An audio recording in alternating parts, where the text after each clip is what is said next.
underground, because there has to be a great number of transitional forms and fossils of those forms, but we cannot find any. So these two statements are two clear statements which show us the fact that Charles Darwin himself saw that his evolution could not be valid. So there is no explanation, or there is no need for any other explanation. There's no need for any other explanation. Now, for example, when do you think did human beings start, and when, and did it start out of nothing? Did God make it, or how do you think did this happen? Well, for example, let me give you an example. I'm sitting in front of you in 1.5 meters of length. So I am an image in your brain, so you can understand this if you just squeeze your eyes from the sides, and you will see that my image will move with that squeeze of yours. So that shows that I am an image in your brain.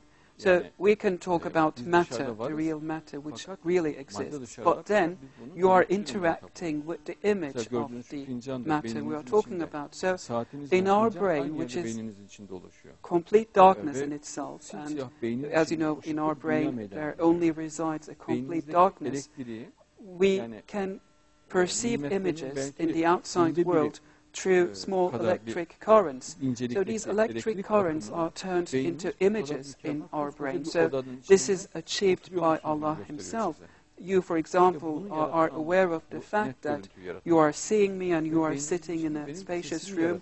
You see objects around you, you see the cup, you see the glass. So these are only images. You are, in fact, in no interaction with the real matter, but you are interacting with the image of the matter. Similarly, the emergence of sound in our brain is also through electric currents.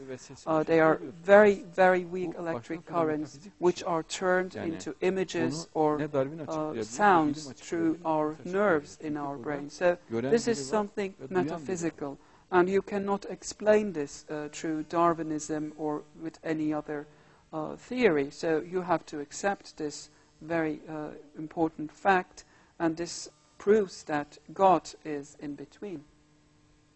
Okay. This is, again, I think this is another subject, but I still want to stay with Darwinism. You say that Darwinism denies the existence of God. I think a biolog of today can accept certain scientific statements of Darwin, and doesn't necessarily need to be an atheist. Well, Darwinism explains everything through coincidence.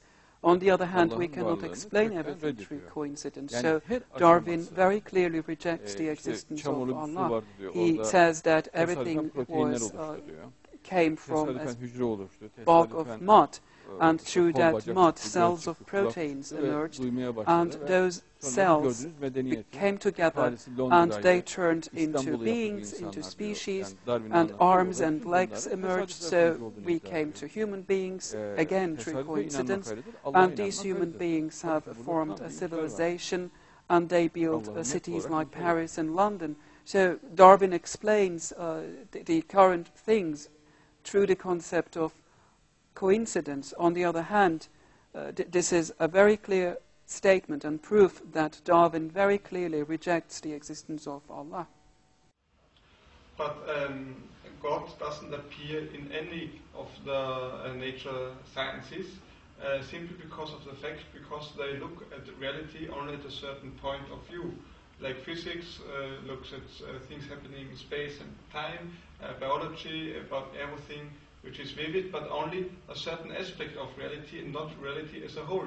So you can still accept biological theory like Darwinism, and not necessarily you need to deny also that there's also something necessary, simply Darwinism doesn't talk about it. Laboratuvarda bilimsel çalışma yapan her bilim adamı Well, if we are talking about a man of science, about scientists, a scientist for me should be aware of the fact that he is not working in his own laboratory, but he is working in the laboratory of his brain, because a scientist should be aware of the fact that he can only interact with the images and with the sounds, with decoded information in his brain, and not through direct interaction with the physical lab he is in, because a real scientist, for me, should be aware of the fact that he is only interacting with the outer world through Allah's intervention, and this is through the electrical currents I have just mentioned,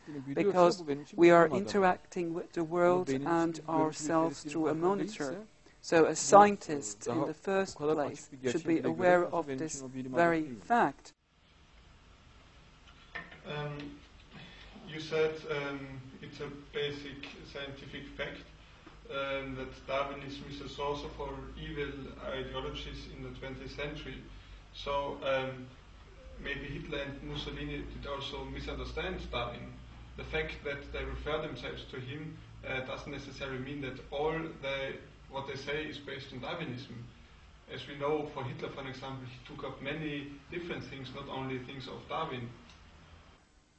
The same and similar explanations can be found in Stalin's and Lenin's statements as well, and they have all been inspired by Darwinism.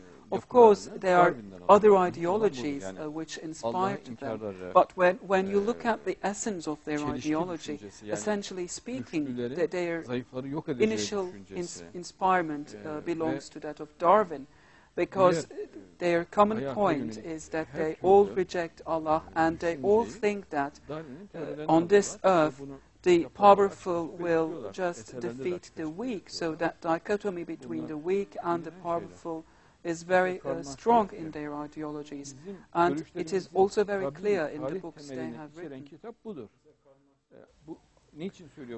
When we look at the books which were written by these men, we come across very clear explanations of the source of their ideologies, and they all bring us back to Darwinism. Marx, for example, has stated that our ideology on a natural and historical essence is based on the origin of species, and Darwin's impact is very strong in the emergence of our ideology. So this is his statement, which clearly shows that Marxism has been affected by Darwinism. Trotsky, similarly, in a very clear statement of his, says that Darwinism is a victory of dialectic argument about the origin of species and about the existence of matter on this earth. Mao, again, says that the essence and the root of Chinese socialism is Darwinism and the evolution theory. So this is, again, a very clear statement, and which needs not to be discussed. Stalin similarly says that we need to teach the young people the dictates and the main arguments of Darwinism. So Stalin here underlines the importance that Darwinism needs to be perpetuated through the teaching of young people. Lenin, for example, in a quotation of his, says that Darwin has made it possible for us to get rid of the idea of creationism, and he made it possible for us to talk about the existence of animals and plants on this earth, not through God's intervention, but on their own. So everything we come across with similar explanations and with similar statements.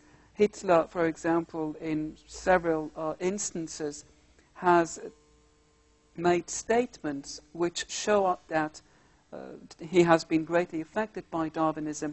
In one of those statements, he says that the German race, for example, if the Germans have not been existed in the north of Europe, then the human beings would only be a dance of monkeys. So Hitler here attaches a very great importance to a certain group of race, and which is something very Darwinist. And Hitler, again, in another quotation, says that it is only through constant wars that we can instate civilization on this earth. Now, this stress on constant war is very important, and which can be directly related to Darwin's idea of struggle between the species. So Darwin, in another place, says that all the civilized races will sometime in the future defeat the vulgar races and rule on their own. This is mere fascism and communism.